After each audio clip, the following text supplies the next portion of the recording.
Caros amigos, bem-vindos a mais um episódio de Hoje no Mundo Militar, um canal exclusivamente dedicado à discussão de temas militares atuais.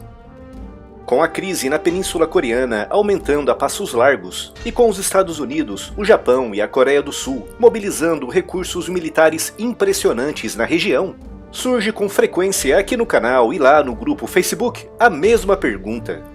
Com tantos recursos e armas à disposição, por que os Estados Unidos não atacam logo a Coreia do Norte e acabam de vez com essa ameaça?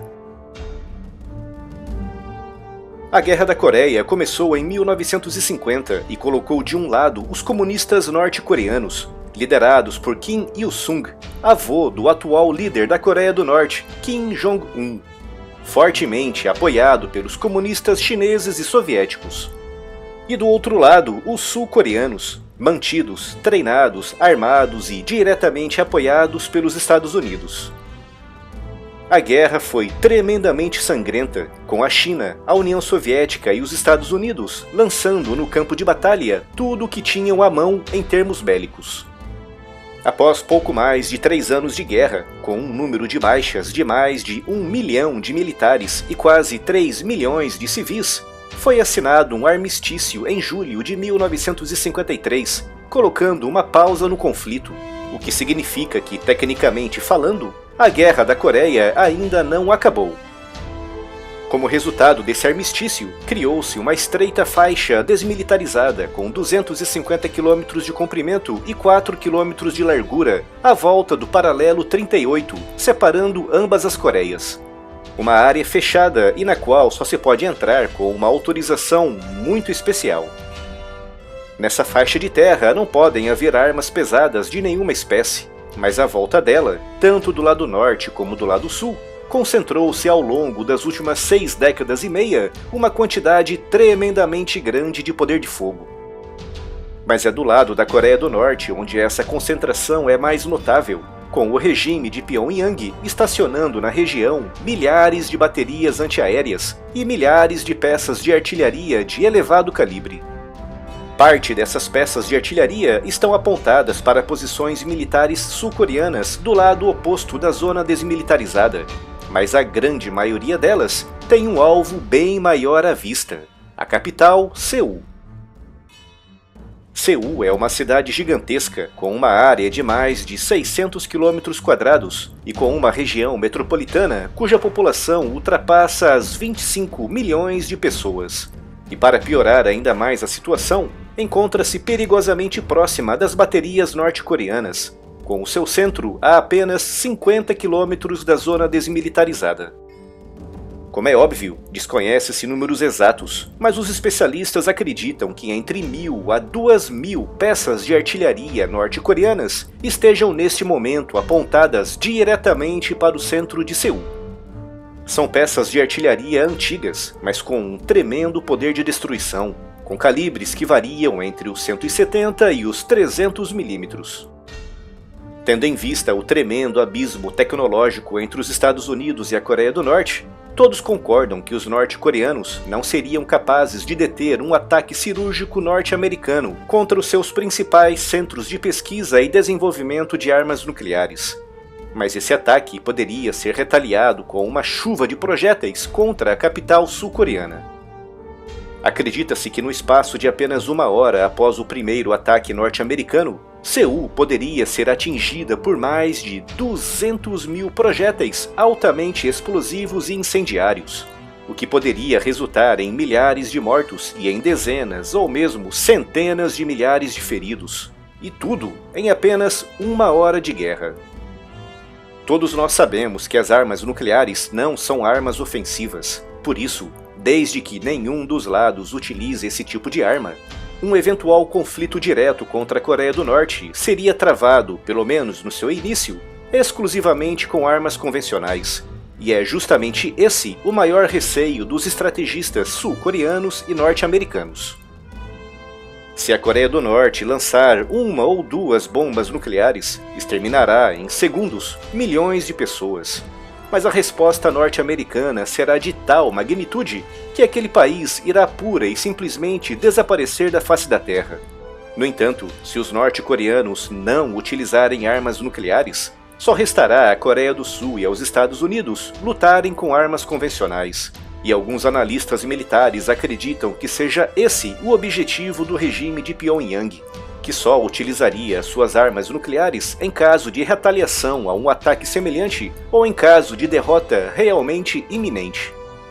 E num cenário de guerra convencional, se o custo para destruir algumas fábricas de enriquecimento de urânio e alguns centros de pesquisas nucleares norte-coreanos for a vida de dezenas de milhares de civis e a aniquilação do centro econômico, residencial e financeiro de Seul,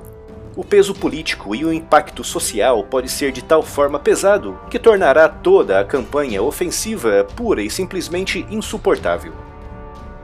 Mesmo que os Estados Unidos tentassem anular essa vantagem norte-coreana em termos de artilharia no lado norte da zona desmilitarizada, através de um bombardeio maciço com bombardeiros B-52, o número de perdas desses bombardeiros poderia atingir valores tecnicamente insuportáveis para a campanha, tendo em vista o tremendo número de baterias antiaéreas localizadas na região.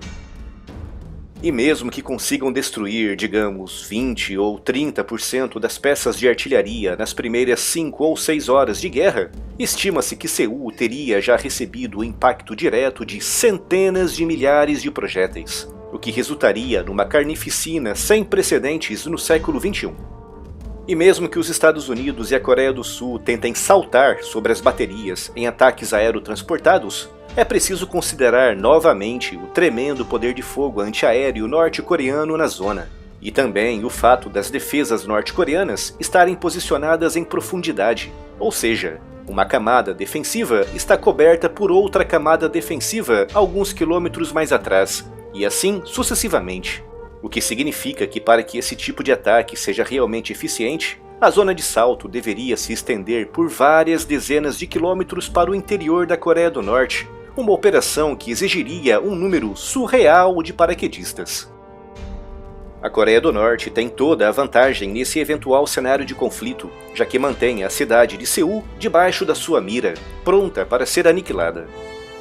E se avançarmos ainda mais na linha desse cenário, ao fim das primeiras 24 horas após um ataque preventivo dos Estados Unidos contra alvos importantes norte-coreanos, teríamos uma Seul completamente arrasada pelo impacto certeiro de aproximadamente 500 a 700 mil projéteis explosivos e incendiários, com um número estimado entre mortos e feridos oscilando à volta dos 50 a 100 mil civis. Não há dúvidas de que as principais instalações militares norte-coreanas, bem como seus centros de pesquisa, de governo e de tomada de decisões, estariam também destruídos. Mas o custo político seria de tal forma avassalador que toda a campanha ofensiva norte-americana poderia terminar antes mesmo de começar. E mesmo que tropas sul-coreanas e norte-americanas avancem também por terra através da zona desmilitarizada, mais uma vez irão esbarrar nas tais defesas em profundidade norte-coreanas, que causarão pesadas baixas conforme as forças aliadas forem avançando em direção ao norte. Não está em questão aqui o resultado final estratégico do conflito, já que uma guerra longa resultaria na inevitável vitória dos Estados Unidos e da Coreia do Sul,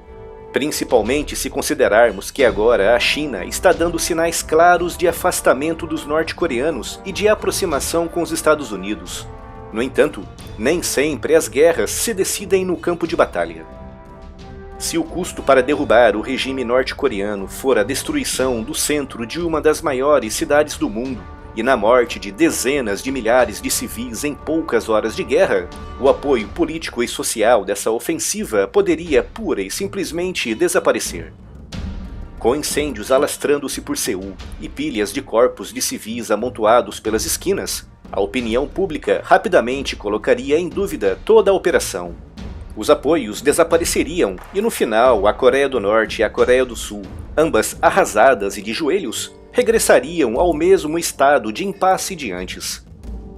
Por isso, se em resposta a um ataque preventivo dos Estados Unidos contra certos alvos, os norte-coreanos lançarem uma barragem mortal de fogo de artilharia contra Seul, e se em nenhum momento ninguém utilizar armas nucleares, o custo material e em vidas humanas, tanto civis como militares, pode ser tão avassalador que toda a campanha pode se tornar insustentável no curto e médio prazo.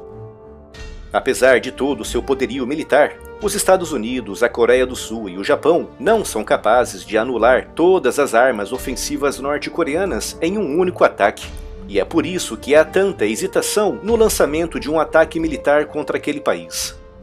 Há também, como é óbvio, a situação da China, que apesar de estar se afastando da Coreia do Norte, não tem interesse nenhum em que esse país seja atacado e que o regime de Pyongyang desapareça. E não se esqueçam que as guerras não são fáceis, elas são horríveis e o resultado nunca é certo ou garantido, com as incertezas e as surpresas desagradáveis sendo muito mais frequentes.